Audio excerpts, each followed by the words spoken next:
A gente vai ver então as características histológicas do tecido ósseo, suas células e a constituição da sua matriz. O tecido ósseo ele também é uma forma especializada de tecido conjuntivo de consistência rígida, devido ao fato dele apresentar uma matriz que é uma matriz calcificada. Se ele é um tecido conjuntivo, a sua origem também é uma origem mesenquimal. As células mesenquimais inicialmente se diferenciam em células chamadas de osteoblastos, os quais continuam o processo de diferenciação e vão se diferenciar em células que são chamadas de osteócitos. O tecido ósseo constitui o esqueleto, que serve de suporte então para tecidos moles e faz a proteção de órgãos vitais. Além disso, o tecido ósseo ele aloja a medula óssea e funciona como um depósito de cálcio e fosfato, os quais são liberados de forma controlada para manutenção da sua concentração. Quais são as células encontradas no tecido ósseo? Os osteoblastos, que vão se diferenciar em osteócitos, e um tipo celular diferente, que é o osteoclasto. O osteoclasto ele é um macrófago do tecido ósseo, então a sua origem é a partir de monócitos circulantes. A sua matriz possui duas formas: uma matriz orgânica, que é rica em colágeno 1, proteoglicanas e glicoproteínas, e uma matriz inorgânica, que é rica em diferentes tipos de íons, principalmente cálcio, fosfato, potássio, sódio e magnésio. Existem duas formas histológicas da gente estudar o tecido ósseo, em lâminas que são chamadas de lâminas por descalcificação, onde a gente estuda os componentes orgânicos, isso daqui são trabéculas ósseas num osso esponjoso, e essas célulazinhas aqui são células da medula óssea que fica alojada então dentro do tecido ósseo. E lâminas por desgaste, onde aquele osso que vocês estudam na anatomia, ele é lixado de forma continuada até que ele fique bem fininho e ele é montado entre lâmina e lamínula. Daí a gente vai estudar então os componentes inorgânicos e a estrutura desse tecido ósseo. Quais são as células? Então, as células mesenquimais se diferenciam inicialmente em células que são chamadas de células osteoprogenitoras, as quais continuam o processo de diferenciação e dão origem aos osteoblastos. Os osteoblastos, eles sintetizam uma matriz orgânica que é chamada de osteoide, e quando esses osteoblastos eles se tornam completamente circundados pelo osteoide, eles terminam o processo de diferenciação e se diferenciam em osteócitos. E aí a gente também vai ter os osteoclastos, que são os macrófagos do tecido ósseo derivados então de monócitos circulantes. Aqui a gente tem as características gerais dos osteoblastos. Eles são provenientes então de células osteoprogenitoras, como a gente já mencionou. Eles sintetizam a parte orgânica da matriz, que é chamada de osteoide. Então essa é a matriz orgânica sintetizada por eles. São células arredondadas, com núcleo claro e fora do centro.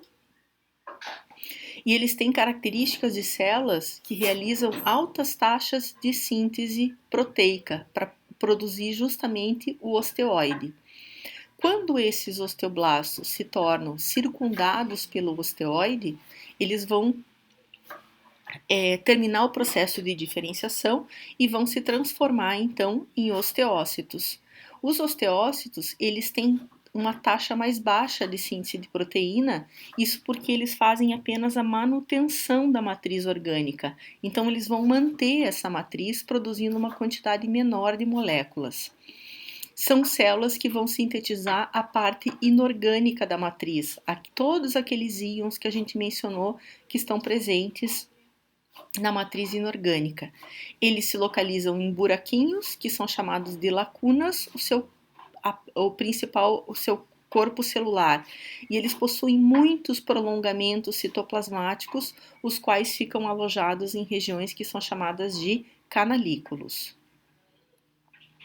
Então aqui a gente tem na microscopia eletrônica o principal corpo celular, então, do osteócito, e aqui um prolongamento fino, e aqui outro prolongamento fino em um canalículo, e aqui a matriz óssea. Aqui na microscopia óptica, então, isso aqui é uma lacuna, e esse monte de coisa fininha saindo da lacuna são os canalículos. Esses canalículos, eles se intercruzam e os prolongamentos citoplasmáticos de osteócitos vizinhos, eles se encontram e existe comunicação através de junções do tipo gap que permitem a troca de pequenas moléculas e íons. Aqui a gente tem, então, essa fileira de células apontadas pelas setas laranjas são osteoblastos. Os osteoblastos, eles se localizam enfileirados ao redor da matriz óssea, produzindo o osteoide, que seria essa faixa azul.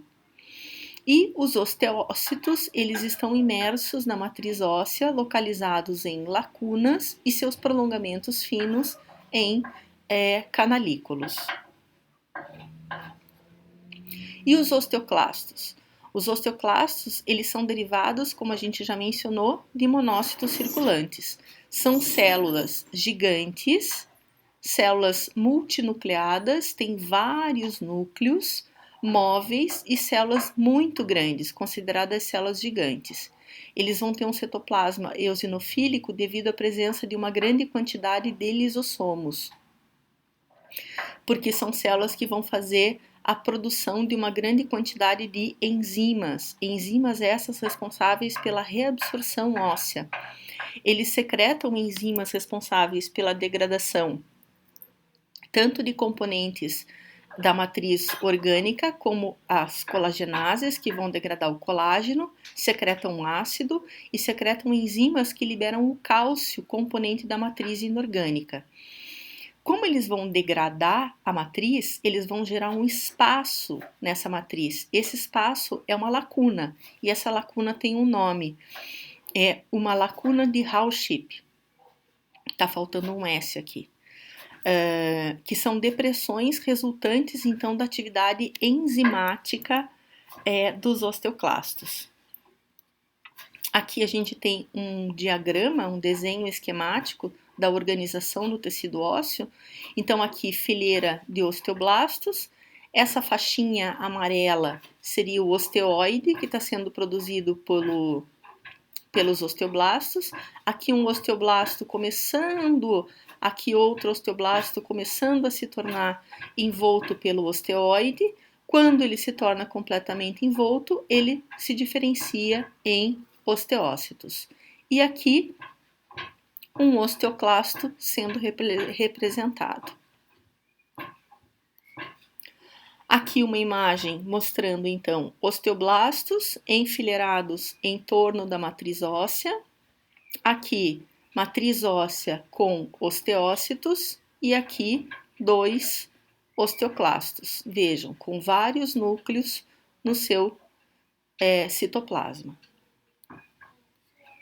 E aqui, mais uma região com 1, 2, 3 osteoclastos, com vários núcleos no citoplasma, e aqui também, osso aqui, 1, 2, 3 osteoclastos. A gente continua então, gente, na próxima videoaula.